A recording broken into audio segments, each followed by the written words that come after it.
Horas, balik lagi bersama gue Abram Simatupang di channel Bata Custom.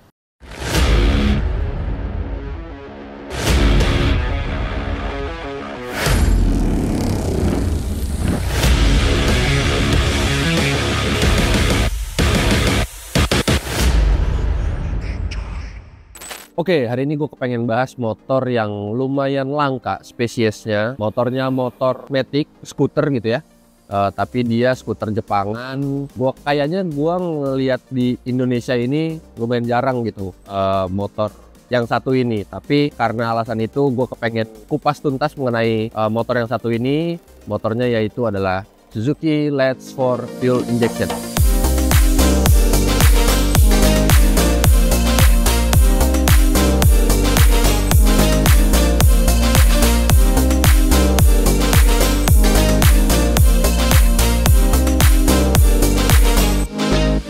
Oke, jadi Suzuki Let's 4 ini berkapasitas mesin 50 cc, bertransmisi automatic, dan dia ini udah fuel injection gitu ya. Suzuki Let's 4 di samping gue ini diterbitkan oleh Suzuki itu di tahun 2007 sampai 2013 ya, 2007 sampai 2013. Kayaknya sih yang motoran di sebelah gue ini tahunnya sekitar 2008 sampai 2009 lah kalau nggak salah gitu ya. Atau mungkin 2011 gitu. Jadi Suzuki Let's 4 ini dikeluarkan sama Suzuki dengan bermacam-macam tipe. Jadi ada Suzuki Let's 4 biasa. Kalau nggak salah ini yang second generationnya. Terus ada Let's 4G. Terus ada Let's 4 Basket. Jadi bentuknya sama tapi dia ada keranjangnya gitu di depan. Lucu banget dah. Mungkin teman-teman yang seneng motor-motor mini lucu tuh ngeliat motor-motor kayak begini tuh rasa ingin memilikinya lumayan tinggi gitu. Jadi kepengen banget punya motor ginian. Karena motornya nggak kelihatan kayak motor Suzuki. Pertama kali gue lihat gitu ya. Gue pertama kali gue lihat motor ini kayak ini motor kayak motor Cina sebenarnya, bukan motor Jepangan gitu ya. Malah orang-orang yang ngelihat ngiranya motor Suzuki Let's 4 ini adalah motor listrik. Gak salah sih, bentuknya memang lumayan mirip kayak motor listrik yang dikeluarkan sama pabrikan dari Cina. Tapi gue salut sih, gue ngelihat motor bentukannya kayak gini dikeluarin sama Suzuki. Kebetulan gue juga merhatiin dan punya beberapa line up motor Suzuki. Motor Suzuki yang satu ini yang sebenarnya secara desain sama secara tampilan tuh nggak kayak motor Suzuki sih. Jadi ya good job Suzuki ngelihat motor yang dengan desain lucu seperti ini. Dan abis itu gua ngulik mengenai motor-motor Suzuki yang lain gitu ya. Jadinya gua ngelihat motor ini, terus gua ngelihat dari websitenya Suzuki, motor-motor yang nggak keluar di Indonesia, yang dikeluarkan sama Suzuki, entah dia keluar di Jepang, entah keluar di Eropa, itu desainnya oke sih. Desainnya tuh lucu-lucu, desainnya ya mendekati perfect gitu kalau menurut gua. Karena ini opini pribadi ya, balik lagi ini menurut gua motor-motor yang dikeluarkan dari pabrikan Suzuki di Indonesia itu nggak banyak yang seneng dari segi desain. Motor-motor Suzuki yang keluar di Indonesia, gue sering perhatiin ada bagian yang keren banget. Misalkan bagian depannya keren banget gitu. Bagian belakangnya ya ini mah lucu banget. Jadi nggak sesuai sama bentuk keseluruhannya. Jadi sebagai pemerhati motor-motor Suzuki, akhirnya gue coba ngeliat lah motor-motor Suzuki yang keluar nggak di Indonesia gitu. Dan desainnya cukup oke gitu. Motor-motor Suzuki yang keluar di Indonesia itu didesain dengan orang-orang yang berbeda gitu. Dengan yang desainer motor-motor Suzuki yang bakalan keluar di Indonesia gitu. Nah sekarang gue pengen ngejelasin bagian spesifikasi dari si Suzuki Let's 4 ini. Dari depan sampai belakang kita pengen lihat fitur-fiturnya ada apa aja di motor ini ya. Dengan motor mungil 50 cc yang konon katanya di Jepang itu cuman motor yang fungsinya untuk nganter laundry, terus jajan bakso, terus bawa sayur tuh. Jadi motor-motor yang sebenarnya diperuntukkan untuk jadi dalam komplek aja sebenarnya. Kayaknya motornya tuh ditujukannya kepada fungsi-fungsi jarak-jarak pendek gitu. Kayak buat ART sono kayaknya. Di Jepang tuh ada ART nggak sih? Nggak ada ya? Nggak ada ART di sana ya? gitu. Jadi sekarang gue pengen bahas spesifikasi si Suzuki Let's 4 dari depan sampai belakang. Let's go.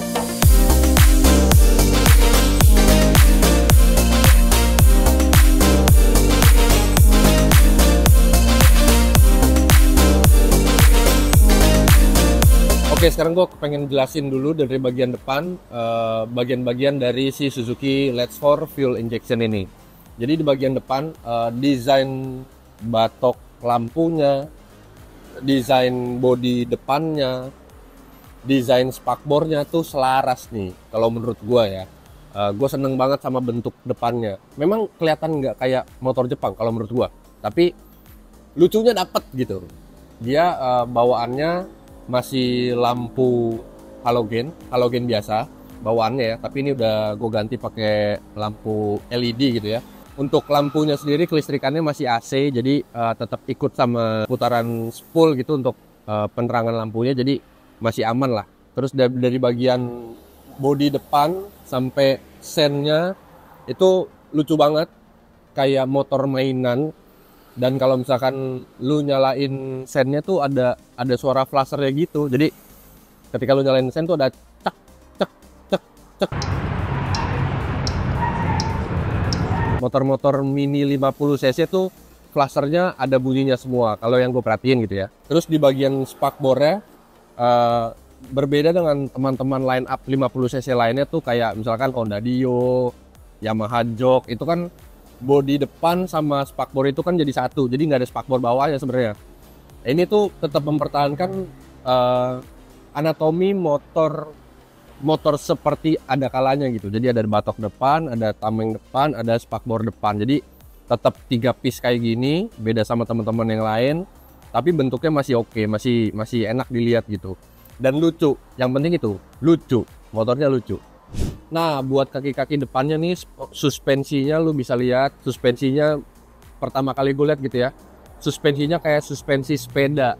Jadi dia ada garpu bawahnya nih, kayak modelannya plat ditekuk kayak gitu, buat lubang ke as rodanya. Terus kalau dilihat secara strukturnya, shock ini upside down, jadi mainnya itu cara kinerjanya mirip kayak upside down gitu. Jadi walaupun shock breaker untuk motor kecil, tapi tetap diperhatikan nih fungsinya. Shock ini tetap ada olinya, tapi memang karakternya lumayan keras gitu ya, khas motor-motor kecil. Kayaknya mas sebenarnya bisa diempukin gitu, tapi nantilah kita bongkar-bongkar buat motor si Suzuki Let's 4 ini. Sementara kayak gini dulu. Buat si velgnya, ini velgnya pakai velg palang 3. Dan di sini di tengah-tengah masing palangnya itu ada lubangnya. Dan lubang dari palang-palang ini tuh ada fungsinya sebenarnya. Jadi lubang dari palang-palang ini sebenarnya untuk dia tuh ada locknya gitu, ada lock velgnya, kayak semacam gembok gitu. Tapi di motor ini nggak ada, gemboknya nggak ada. Dan fungsi ini tuh yang gue senang sebenarnya dibikin sama Suzuki gitu. Suzuki mikirin banget faktor safety, faktor kenyamanannya, gimana caranya supaya motor lo ya tetap nggak bikin lu was-was gitu. Terus untuk pengereman dari velg depannya juga tetap masih pakai tromol karena 50 cc, cukup untuk tromol, tapi tromolnya lumayan pakem kalau menurut gua. Terus untuk rodanya sendiri, rodanya itu pakai ukuran 80/90 ring 10. Jadi ring 10 di dimensi motor sekecil ini udah cukup banget, dan bannya juga lumayan gambot ya kalau menurut gue liatnya gitu. Sebenarnya masih bisa digedein, tapi nggak bisa. Wait a minute. Ini udah mepet banget. Jadi 80/90 itu udah paling pas, udah paling cocok. Looksnya juga udah oke. Bawaannya itu bannya pakai IRC. Kita lanjut ke bagian tengah. Let's go. Nah, di bagian kokpitnya nih, kokpitnya simple banget, nggak neko-neko. Gue jelasin dari bagian stang dulu. Stangnya ya motor mini gitu ya. Stangnya lumayan apa ya, sempit, lumayan pendek gitu. Kalau buat orang-orang dengan tinggi badan 180 cm kayak gue. Cuman gue seneng detailnya, hand gripnya itu motor-motor 50 cc yang gue pernah ketemu hand gripnya tuh sama kayak ini, berarti ini masih pakai originalnya gitu ya. Terus di tuas remnya ini finishnya finish warna bahannya aluminium. Terus kalau misalkan lu bisa lihat tuh di sini di tuas remnya tuh di bagian pangkalnya ada karetnya nih. Karetnya mirip sama karet-karet handle tuas rem sama koplingnya Suzuki TS. Tapi biasanya tuh karet-karet kayak gini adanya di motor-motor yang nggak pakai batok, kayak motor-motor laki gitu ya, motor-motor trail, motor-motor kopling. Tapi ini di motor Matic ada giniannya, ada karetnya. Ini surprisingly good banget sih, karena karet kayak gini tuh bisa buat nangkal debu dari luar. Kayaknya memang bawaan standarnya ada karetnya gitu ya. Nah kalau spion ini sebenarnya udah gue pasangin spion aftermarket, jadi spion yang begini, yang piece gini, bukan bawaannya. Kayaknya bawaannya pun spionnya bulat biasa gitu ya, kalau yang gue pernah lihat di internet. Terus ya sebenarnya standar aja kokpitnya, ada starter tangannya, terus ada klaksonnya, ada tuas lampu sen, ada lampu jauh. Itu standar banget sih. Cuman gitu di sini di kokpitnya nggak ada tuas lampu depan, jadi secara bawaan pabrik lampu depannya itu menggunakan sistem AHO, Automatic Headlamp On. Jadi untuk motor sekecil ini Suzuki memberikan fitur yang nggak nyusahin buat user-usernya di Jepang. Dan kebetulan sekarang gue bisa cobain motornya gitu.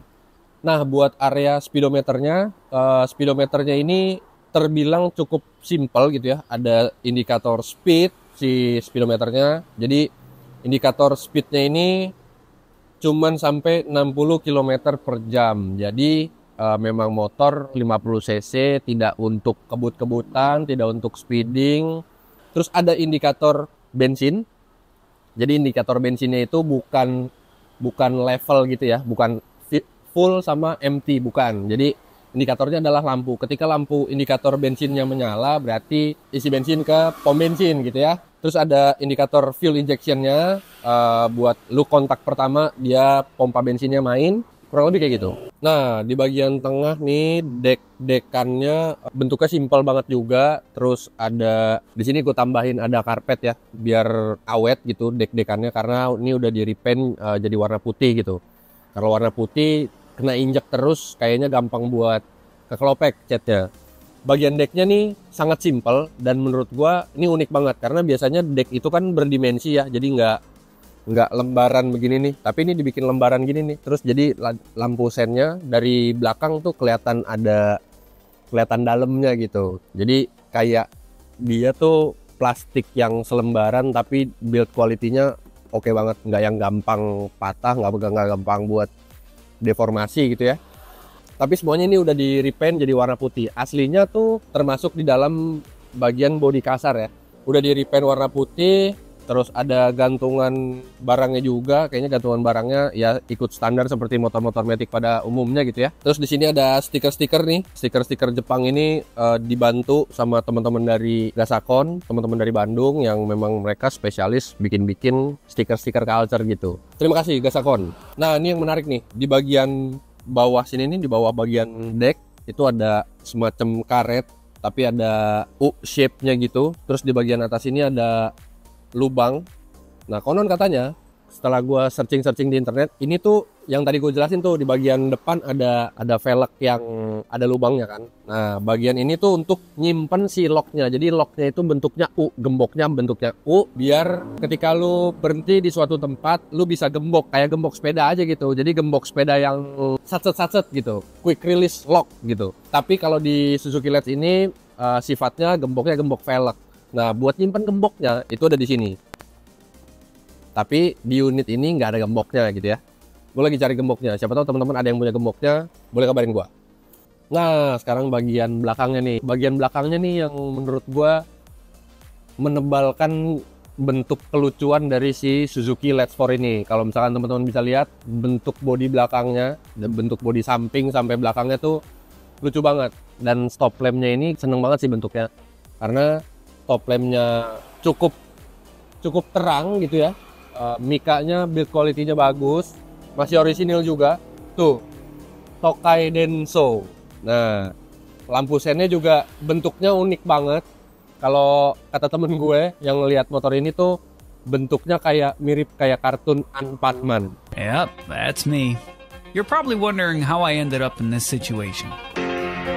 Bagian belakang ini juga ada rak gitu ya. Raknya sih sebenarnya kalau misalkan gue perhatiin tuh dudukannya mirip-mirip semua nih di motor Matic 50cc yang lainnya gitu ya. Misalkan kayak Suzuki Xperia, Honda Dio, kayaknya dudukannya sama semua gitu. Jadi bisa saling silang gitu, bisa saling pasang. Rak ini sebenarnya fungsinya buat ya mungkin naruh barang gitu ya. Kayak tadi tuh gue bilang motornya fungsinya untuk ke laundry, beli sayur, beli bakso. Jadi sayur, bakso, laundry semua taruh sini. Kurang lebih kayak gitu. Spakbornya juga fungsional banget, spakbornya panjang, ada mata kucingnya juga buat kasih tahu dari belakang kalau misalkan lampu stopnya putus, lampu stopnya mati. Bentuk spakbornya juga manis banget ya. Di sini ada lekukannya, terus di bawah ada sedikit ducktailnya gitu ya, gondrong gitu. Jadi nggak nyiprat buat teman-teman yang ada di belakangnya pun ke atas gitu. Kalau misalkan di rak ini ada barang gitu. Kayak tadi yang gue bilang, roda-rodanya juga spesifikasinya sama kayak yang depan. Ukuran bannya 80/90 ring 10. Velgnya velg palang 3, ada lubang-lubangnya juga untuk velg belakangnya sama kayak yang depan. Cuman kayaknya kalau belakang lubang-lubangnya ini lebih kecil deh, jadi nggak bisa buat lock si gemboknya itu. Jadi sebenarnya untuk aksen aja. Kayaknya kalau misalkan lihat dari fitmentnya juga, ini ukuran ban belakangnya udah nggak bisa digedein lagi ya, dari ukuran 80/90 si ring 10 ini. Cuman penasaran banget sih kalau misalkan motor ini bisa digambotin gitu, kayaknya lucu gitu. Seperti biasa untuk bagian engine ini transmisinya otomatis, motor-matic gitu ya, pakai CVT. CVT-nya juga belum pernah gue bongkar karena memang motor ini masih seger banget gitu, masih sehat banget. Takutnya nanti kalau misalkan gue bongkar-bongkar ada yang perlu diganti, jadi PR gitu kan. Karena nyari partsnya lumayan susah. Olinya sendiri kapasitinya itu kurang lebih, untuk bagian oli mesin kapasitinya kurang lebih 700 ml. Jadi di bagian oli mesin gitu ya. Di bagian oli CVT juga seperti biasanya kapasitasnya 90 sampai 100 ml. Kurang lebih kayak gitu. Oke, sekarang gue kepengen bahas dari bagian yang paling gue senengin dari Suzuki Let's 4 fuel injection ini, yaitu bagian jok. Joknya lebar banget, nyaman banget, tapi cuman bisa untuk satu orang, nggak bisa buat boncengan. Sebenarnya bisa buat boncengan.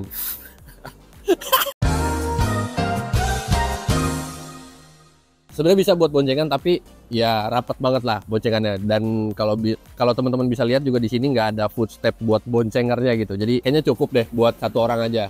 Nggak perlu buat bisa tapi mati lagi ya. Tapi ya udah, ini joknya cukup buat satu orang, nyaman banget, lebar banget, dan ini kulit joknya masih orisinil. Jadi kulit jok yang orisinil itu buat gue warna sama keawetannya tuh tinggi banget. Jadi sampai sekarang pun dari tahun motor ini dikeluarkan gitu ya, kulit joknya ini masih agak-agak glossy gitu seperti standarnya. Dan gue senengnya tuh dia nggak banyak berubah bentuknya. Ketika kita dudukin, kulit jok sintetis itu biasanya berubah bentuk, jadi kayak ada kerutannya, terus ya pokoknya berubah bentuk sih dari aslinya gitu. Dan ini setelah motor sering dipakai nggak banyak berubah gitu, masih oke banget. Tapi ada beberapa cakaran kucing di sini ya, itu disayangkan banget. Tapi gue nggak kepengen ganti si kulit jok standarnya. Dari jok di bawahnya ada kompartemen atau box bagasi di bagian bodi Suzuki Let's 4 ini. Di bagian bawah ini ada kompartemen box, ada bagian tangki. Kita lihat. Jadi buka joknya itu dari kunci kontak depan ya. Ini mirip kayak Suzuki Skywave, kayak Brookman. Jadi buka joknya dari kunci kontak depan. Jadi nggak pakai anak kunci lagi di bagian bodi belakang. Nah, seperti teman-teman bisa lihat di sini bisa masuk helm. Bagasinya gede banget. Gue nggak tahu ini kapasitasnya berapa liter, gue nggak tahu ya. Jadi bisa masuk helm, bisa masuk iPad, bisa masuk. Terus keperluan lu untuk riding kayak sarung tangan, sendal, terus jas hujan, semua bisa masuk dalam sini nih. Dan ini stiker-stiker warningnya masih lengkap semua, tapi pakai bahasa Jepang. Gue nggak ngerti artinya. Di sini sih kayaknya ada petunjuk dia tuh kuat nahan berapa kilo gitu untuk bebannya. Di sini ada 10 kilo, ada 1,5 kilo, ada 3 kilo. Ini kayaknya kalau untuk bagian box kompartemen di dalam sini itu ada di 10 kilo gitu. Terus di bagian belakangnya itu ada bagian tutup tangkinya.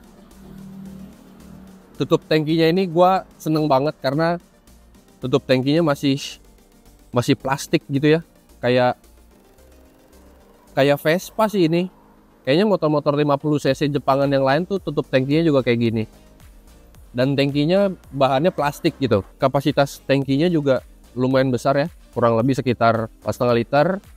Jadi buat gue yang tinggal di Tangerang Selatan, gue mau ke Jakarta tuh ya nggak pakai isi bensin lah.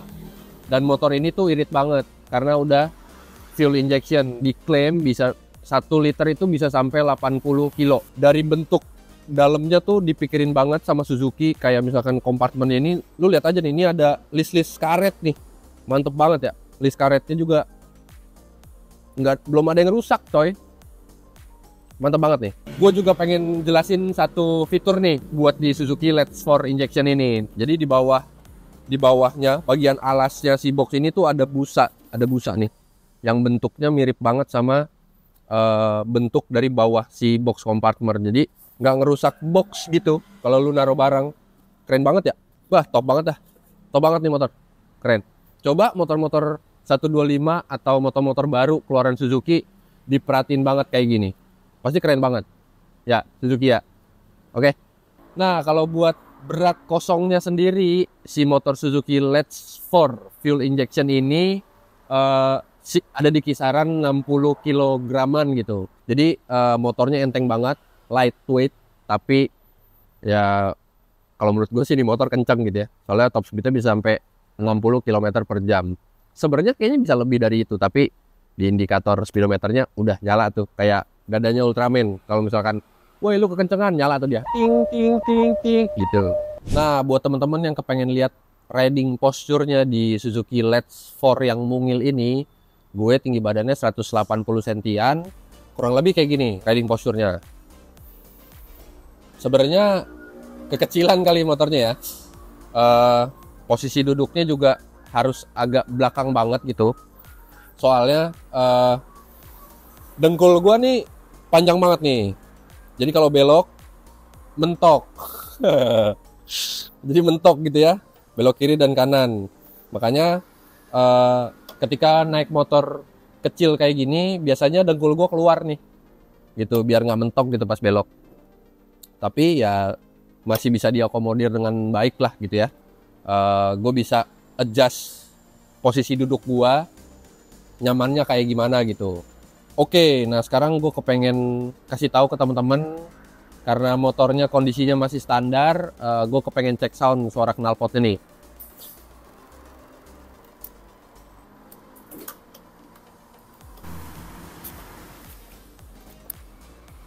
Nah tuh, fuel injectionnya nyala tuh. Oke, kita on, fuel injectionnya nyala, terus dia mati, jadi pompanya udah jalan gitu ya, udah dorong bensin.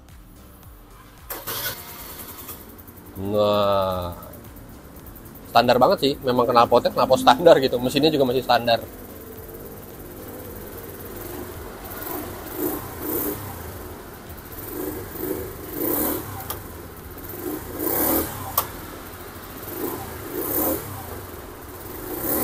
Tuh, tarikan bawahnya enak banget. Ya motor kecil gitu ya, tarikan bawahnya enak banget, suaranya juga adem, nggak bikin lu disumpahin sama orang di jalan. Nah, sekarang gue kepengen ngajak teman-teman, gimana sih bang kelihatannya kalau misalkan lagi di test ride nih sama lu yang tinggi badannya 180 cm, terus naik motor mungil sekecil ini gitu. Kita test ride, yuk.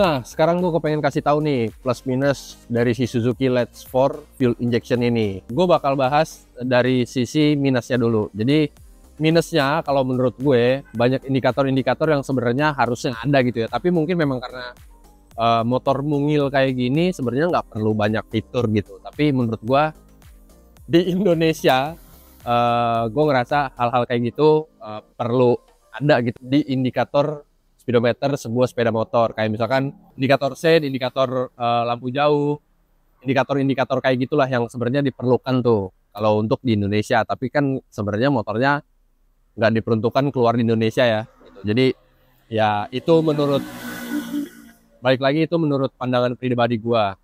Terus minus yang kedua adalah bagian kolong bawah sini nih. Bagian kolong bawah motor ini itu kayak nggak ada covernya, jadi langsung kelihatan rangkanya. Jadi kalau misalkan lu lewatin genangan air atau habis hujan tuh bisa bikin rangka yang bahannya besi itu cepet keropos gitu. Mungkin memang gue nggak tahu alasannya kenapa Suzuki nggak bikin bagian bodi bawahnya.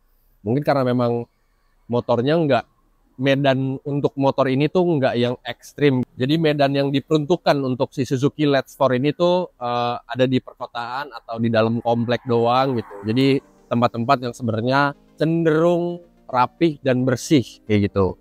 Nggak diperuntukkan untuk jalan ke hutan, untuk lewat genangan air, mungkin itu.